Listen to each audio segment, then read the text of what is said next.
हम इंसान अपने सबसे करीबी रिश्तेदारों यानी चिंपैंजी के मुकाबले बहुत ज्यादा लंबा जीवन जीते हैं। पर सवाल ये है कि ऐसा क्यों है? मतलब हमारे और उनके जीवन काल के बीच ये जो इतना बड़ा अंतर है, यही आज हमारी पड़ताल का मुद्दा है। एक ऐसी पहेली जिसे साइंस अब धीरे धीरे सुलझा रहा है। अब जरा ये देखिए, हम और चिंपैंजी आनुवंशिक रूप से मतलब जेनेटिकली लगभग एक जैसे हैं। हमारा 99% डीएनए एक ही है, लेकिन फिर भी हमारी उम्र उनसे कहीं ज्यादा लंबी होती है। सोचिए, डीएनए में सिर्फ 1% का अंतर और जिंदगी में पूरे 30 साल का फर्क। कमाल है ना? तो फिर सवाल वही है कि आखिर ऐसा क्यों है? चलिए इस साइंटिफिक मिस्ट्री को सुलझाने के लिए एक एक करके सुराग जोड़ते हैं। तो हमारा पहला सुराग है हमारी बायोलॉजिकल क्लॉक यानी जैविक घड़ी, जो असल में थोड़ी धीमी चलती है। ये एक बहुत ही हालिया खोज है जो हमें मॉलिक्यूलर लेवल पर एजिंग को नापने का एक तरीका देती है। इस चीज को कहते हैं एपिजेनेटिक एजिंग क्लॉक। अब ये सुनने में थोड़ा मुश्किल लग सकता है, पर इसे ऐसे समझिए, हमारे डीएनए पर ना कुछ केमिकल बदलाव होते रहते हैं, मिथाइल ग्रुप्स नाम के। ये एक तय रफ्तार से जमा होते हैं, बिल्कुल एक टाइम कीपर की तरह। जैसे जैसे हमारी उम्र बढ़ती है, ये केमिकल टैग्स एक खास पैटर्न में बदलते जाते हैं, हमारी उम्र का हिसाब रखते हुए। और सबसे मजेदार बात क्या है पता है? जब साइंटिस्ट्स ने हमारी और चिंपैंजी की इन घड़ियों को कंपेयर किया, तो पता चला कि हमारी जैविक घड़ी बस धीमी चलती है। सीधी सी बात, हमारा शरीर सेल के लेवल पर समय को ज्यादा धीरे धीरे महसूस करता है। ये चार्ट देखिए, बिल्कुल साफ साफ दिख रहा है। चिंपैंजी वाली घड़ी कितनी तेजी से भाग रही है और हमारी वाली कितनी धीमी है। पर इससे हमें ये तो पता चल गया कि क्या हो रहा है, लेकिन ये नहीं पता चला कि कैसे और क्यों। तो इसके लिए हमें थोड़ा और गहरा गोता लगाना होगा।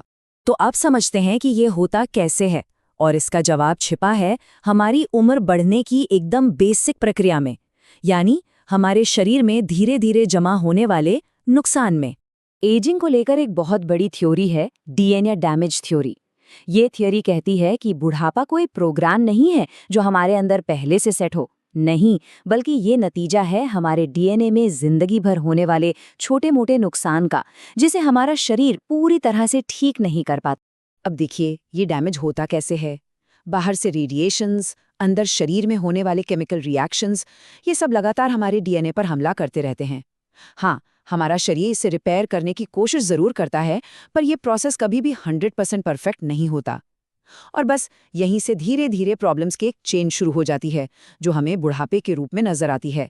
तो ये नुकसान आता कहाँ से है? ये हर तरफ से आता है, हमारे शरीर के अंदर से भी, जैसे मेटाबॉलिज्म के बाय प्रोडक्ट से, और बाहर से भी, जैसे सूरज की यूवी किरणें या फिर अलग अलग केमिकल्स। हमारा शरीर लगातार एक जंग लड़ रहा होता है। ठीक है, थ्योरी तो समझ आ गई, पर क्या इसका कोई सीधा सबूत है? मतलब क्या कोई पक्का प्रूफ है जो ये दिखाए कि अगर डीएनए रिपेयर खराब हो तो बुढ़ापा तेजी से आता है? और इसका जवाब हाँ है, और ये सबूत थोड़ा दुखद है लेकिन बहुत पावरफुल है। ये टेबल देखिए, कुछ बहुत ही रेयर जेनेटिक बीमारियां होती हैं, जैसे प्रोजेरॉइड सिंड्रोम।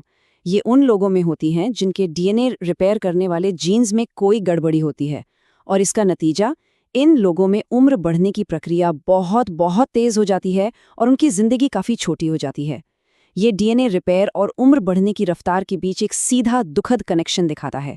तो अब हम आते हैं सबसे बड़े सवाल पर, आखिरी क्यों पर।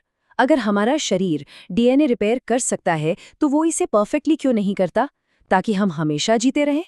एवोल्यूशन ने हमें अमर क्यों नहीं बना दिया? इसका जवाब छिपा है डिस्पोजेबल सोमा थ्योरी में।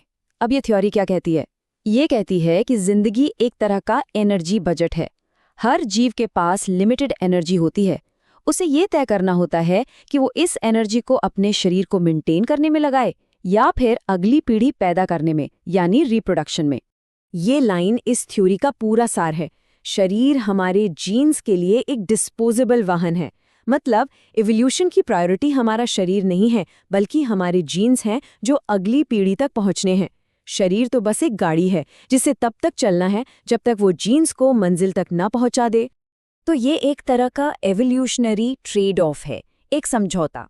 अगर एक जीन के नज़रिए से सोचें तो लिमिटेड एनर्जी को एक अमर शरीर बनाने में लगाने से बेहतर है कि उसे रिप्रोडक्शन में लगाया जाए। मतलब एवोल्यूशन हमेशा अगली पीढ़ी पर दाव लगाता है, किसी एक शरीर को हमेशा के लिए चलाने पर नहीं। तो चलिए अब इस पहेली के आखिरी टुकड़े को जोड़ते हैं और देखते हैं कि ये सब उस चीज से कैसे जुड़ता है जो हमें असल में इंसान बनाती है, और वो है हमारा सोशल नेचर। एक परिकल्पना है जिसे सोशल ब्रेन हाइपोथेसिस कहते हैं। ये कहती है कि हमारे इतने बड़े दिमाग का विकास हमारे कॉम्प्लेक्स सोशल सिस्टम को संभालने के लिए हुआ है। सोचिए, ग्रुप्स में रहना, एक दूसरे की मदद करना, रिश्ते बनाना और निभाना, इन सब में दिमाग की बहुत ज्यादा कसरत होती है। और यहीं से एक पूरी चेन शुरू होती है। स्टेप 1, बहुत ही कॉम्प्लेक्स सोशल सिस्टम बने। स्टेप 2, उन्हें चलाने के लिए बड़े और ज़्यादा काबिल दिमाग की ज़रूरत पड़ी। और स्टेप 3, उस बड़े दिमाग को बनाने, सिखाने और उसका पूरा फ़ायदा उठाने के लिए एक लंबी जिंदगी और धीमे बचपन की ज़रूरत पड़ी, वरना इतने बड़े ब्रेन में किया गया इन्वेस्टमेंट बेकार चला जाता। तो असल में हमारा धीरे धीरे बूढ़ा होना एक सोशल प्रॉब्लम का बायोलॉजिकल सॉल्यूशन है। हमारी लंबी उम्र कोई एक्सीडेंट नहीं है, ये वो बुनियाद है जिस पर हमारी पूरी कॉम्प्लेक्स सोशल दुनिया टिकी है। अगर जिंदगी लंबी ना होती तो हम वो ज्ञान, वो कल्चर, वो गहरे रिश्ते बना ही नहीं पाते जो आज हमें इंसान बनाते हैं। तो चलिए, अब तक हमने जो भी समझा है उसे समेटते हैं।